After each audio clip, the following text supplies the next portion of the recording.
आप देख रहे हैं सत्यमेव जयते DQ न्यूज़ 1 मध्य प्रदेश। फौजी राजकुमार सिंह यादव ग्राम पंचायत पारसौल के विकास के लिए उतरे हैं मैदान में। ईसागढ़ जनपद पंचायत ईसागढ़ के अंतर्गत आने वाली ग्राम पंचायत पारसौल के विकास कार्यों के लिए रिटायर्ड फौजी राजकुमार सिंह यादव ने जनता के बीच अपनी उपस्थिति देकर उनके लिए शासन से मिलने वाली विभिन्न योजनाओं से लाभान्वित करने के लिए ग्राम पंचायत सरपंच पद के लिए उम्मीदवारी जताई। ग्राम में अभी तक जो विकास कार्य नहीं हुए उन कार्यों को पूर्ण कराना ही मेरा संकल्प है। आइए सुनते हैं इस संबंध में फौजी राजकुमार सिंह यादव ने क्या कहा, उनकी जुबानी। आज हमारे बीच में ग्राम पंचायत पारसौल से सरपंच पद के प्रत्याशी राजकुमार यादव फौजी से खास चर्चा। सर नमस्कार। सर नमस्कार सर। हमारे चैनल में आपका स्वागत है। धन्यवाद सर। सर आप रिटायर फौज से निकले हुए और आज इस ग्राम पंचायत के लिए जनता की आवाज़ के लिए इस चुनावी मैदान में उतरे हैं और ये आपका प्रथम चुनाव है और इसमें आप जनता को क्या लेकर आए हैं, क्या कार्य कराने के इच्छुक हैं, तो इस संबंध में बताएं थोड़ा सा। सर ऐसा है कि मेरा मेन मुद्दा जो है जनता के बीच में मैं आया हूँ, तो मेन मुद्दा तो ये है कि यहाँ की जो जनता है इस जनता को इतना निचोड़ दिया गया कि वो जिंदा रहने को ही विकास समझ रहे हैं। ठीक है ना, पहली बात तो वो जो निचोड़ गया है उसको उनको सही तरीके से मैं सिस्टमेटिक ढंग से उसको लाना चाहता हूँ। दूसरा मुद्दा ये है कि मैं यहाँ का जो रोज़गार की बड़ी परेशानी है, बहुत समस्या है इस गाँव के अंदर और रोज़गार पूरे ख़त्म कर दिए गए हैं। हमारी जो मंडी हुआ करती थी, मंडी को इन्होंने दोनों पार्टियों ने बंद करवा दिया मिल करके। ठीक है ना, जिससे हज़ारों रुपए रोज़ मजदूर कमाया करते थे, जो मजोले किसान हुआ करते थे, जो 5 कुंटल 10 कुंटल अनाज जो मंडी में बेचते थे, अब उनको परेशान होकर अशोकनगर भागना पड़ता है, कभी ईसागढ़ भागना पड़ता है। तो यहाँ अच्छा भाव मिल रहा था तो इन्होंने जानबूझ करके उसको बंद करवा दिया।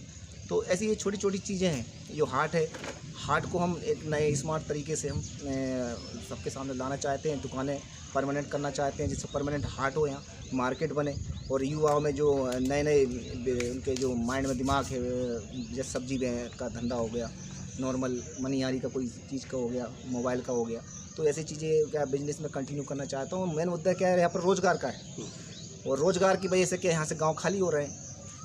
तो मेन मुद्दा मेरा रोज़गार का है, मैं रोज़गार इनको दिलवाना चाहता हूँ और गांव के विकास में अहम योगदान जनता का भी होता है और मैं भी उस विकास में शामिल करना चाहता हूँ उनको।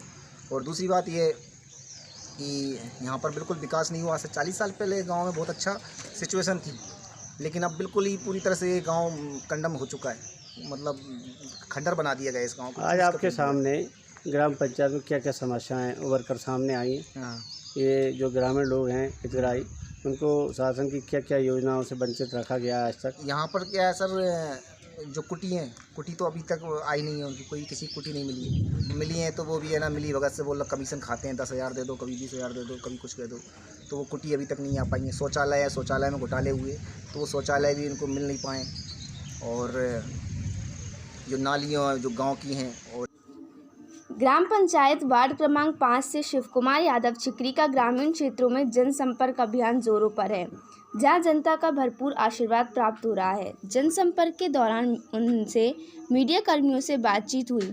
इसमें 14 सदस्य अपनी किस्मत आजमा रहे हैं, जिनमें मुकाबला पूर्व विधायक जगन्नाथ सिंह रघुवंशी से है। आइए सुनते हैं उनका अपने वार्ड क्रमांक 5 के मतदाताओं की समस्याओं और जिला सदस्य बनने पर क्या विकास कार्य किए जाएंगे, इसको लेकर उनका क्या कहना है, सुनिए। नमस्कार सर। नमस्कार सर आपका नाम?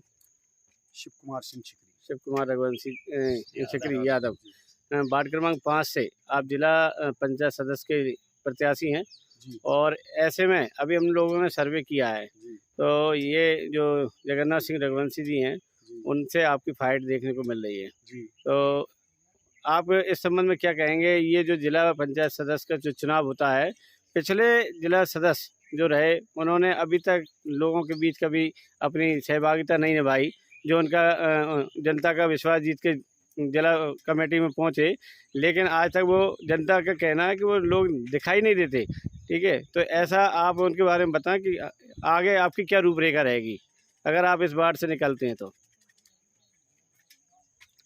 देखिए, मेरे पहले कितने लोग बने और कितने लोग मिटे, ये तो वो लोग खुद समझें कि क्षेत्र के लिए क्षेत्र उनको चुनता है और विश्वास के साथ चुनता है। तो 8 साल में मेरे पहले पूर्व विधायक जगन्नाथ सिंह जी की जो भतीजी चुनाव मैदान में थी और विजय पा करके वो असुनर जा करके बैठी, तो उनका दायित्व बनता था वार्ड नंबर 5 में। जहाँ तक मैंने तकरीबन ऐसा कोई गांव नहीं बचा जिसमें मेरे 2-2 राउंड फिगर नहीं हुए हों। मैं 2-2 बार गया हूँ। मुझे कहीं देखने को तो मिलता है कीचड़, कहीं खड्डे, कहीं कुछ, कहीं खड़ंजा नहीं है। तो इनका जो जिला पंचायत का जो महत्व है वो मैं समझता हूँ कि जिला पंचायत सदस्य एक बहुत बड़ी शक्ति मानी जाती है। 32 सरपंच जिला पंचायत सदस्य जो बन के जाता है वो हम लोगों के बीच में रहता है, और 32 सरपंचों का नेतृत्व करने का या 30 सरपंचों का नेतृत्व करने का एक जो दायित्व दिया जाता है, उस दायित्व को पूरी ईमानदारी के साथ यदि निर्वहन किया जाए तो मैं समझता हूँ कि कहीं किसी प्रकार की कहीं कमी नहीं दिख सकती। क्षेत्र में विकास होगा और विकास करना चाहिए। और जहाँ तक अब व्यक्तिगत मेरा सवाल है, यदि मुझे जनता का विश्वास मेरे ऊपर जाता है और वो मुझे अपना अनमोल मत दे करके अपने विश्वास के साथ क्षेत्र की सेवा का, जनता जनार्दन की सेवा का मुझे मौका देते हैं, तो मैं पूर्ण विश्वास के साथ खरा उतरूंगा। मुझे पूर्ण विश्वास है, मुझे अपने आप पर भरोसा है। मैं निष्पक्ष ईमानदारी से जिन ग्रामों में, जिन ग्राम पंचायतों में और जिन मजराओं में, टोलाओं में जहाँ पानी की व्यवस्था नहीं है, लाइट की व्यवस्था नहीं है, कहीं खड़ंजा की व्यवस्था नहीं है, तो कहीं रास्ते साफ नहीं है, मैं अपनी पूरे विश्वास के साथ मैं जनता को विश्वास दिलाता हूँ कि मैं पूरे आश्वासन के साथ